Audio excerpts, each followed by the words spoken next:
সবাইকে স্বাগতম। সুস্থ দেহ সুস্থ মন, ভালো থাকুন সারা জীবন। আমার আজকের ভিডিওর বিষয়, স্তনে যেসব সমস্যা দেখা দিলে অবশ্যই ডাক্তারের কাছে যাবেন। যদি আমার এই ভিডিওটি আপনাদের ভালো লেগে থাকে, চ্যানেলটি সাবস্ক্রাইব করবেন। চলুন দেখে নিই আমার আজকের এই ভিডিওটি। নারীর স্তন্যই রয়েছে তার সন্তানের প্রথম খাদ্য, আর শারীরিক সৌন্দর্যে স্তনের অবদানের কথা বলাই বাহুল্য। তবুও যেন এই স্তনের ব্যাপারে নারীদের অসচেতনতা, বিশেষ করে রোগের ব্যাপারে। স্তনের কিছু পরিবর্তন বয়ে নিয়ে আসতে পারে বিপদের বার্তা, তাই জেনে নিন কিছু লক্ষণ, হন সতর্ক। কুঁচকে যাওয়া, স্তনের চামড়া কুঁচকে যাওয়া বা টোল খাওয়া বড় বিপদের লক্ষণ হতে পারে।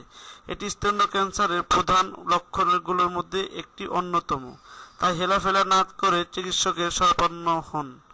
ফুসকুড়ি, ঘামাচির মতো ছোট ছোট ফুসকুড়ি আমরা সাধারণত পাত্তা দিতে চাই না, কিন্তু এই ফুসকুড়ি যদি দেখা দেয় স্তনে, বিশেষ করে স্তন্যবৃত্তের আশেপাশে, তাহলে মোটেও হেলাফেলা করা উচিত নয়। এটা হতে পারে স্তনের অ্যালার্জির লক্ষণ, এমনকি স্তন ক্যান্সারের কারণ, তাই অবশ্যই চিকিৎসকের পরামর্শ নিন।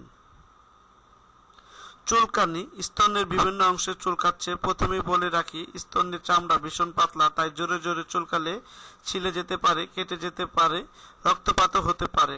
আর সবচেয়ে বড় সমস্যা হলো চাপ লেগে রক্ত জমাট বেঁধে ব্যথা হতে পারে। তাই স্তনে ঘন ঘন চুলকানি হতে থাকলে চিকিৎসকের কাছে যান। টোল পড়া, অনেকেই স্তনে চামড়া ঢিলে থাকায় টোল পড়ে, কিন্তু এটা মনে রাখা জরুরি যে কুঁচকে যাওয়ার মতো টোল পড়াও কিন্তু বিপদ, অর্থাৎ স্তন ক্যান্সারের লক্ষণ হতে পারে। আপনার স্তনে যদি হঠাৎ টোল পড়া শুরু করে, তাহলে অতি সত্বর চিকিৎসকদের সাথে যোগাযোগ করুন।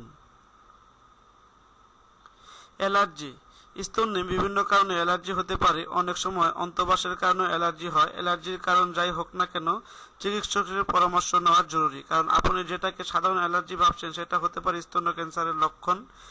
কারণ স্তন ক্যান্সারের একটি উপসর্গ হলো প্রেগেট রোগ। এই অসুখে স্তনের চামড়াতে অ্যালার্জি বা একজিমার মতো পরিবর্তন আসে, যেমন লালচে ভাব, স্তনের চামড়া ও রঙের পরিবর্তন আসা, স্তনের চামড়া উঠে যাওয়া ইত্যাদি। কষ বা পুঁজ নিঃসরণ, স্তন্যবৃত্তের আশেপাশে বা নিপলের আশেপাশে কোনো ক্ষত বা স্তনবৃত্ত থেকে যদি কষ বা পুঁজ নিঃসরিত হতে থাকে, তাহলে দেরি না করে দ্রুত চিকিৎসকের কাছে যান, কারণ এটা হতে পারে ক্যান্সারের মতো ভয়াল রোগের উপসর্গ।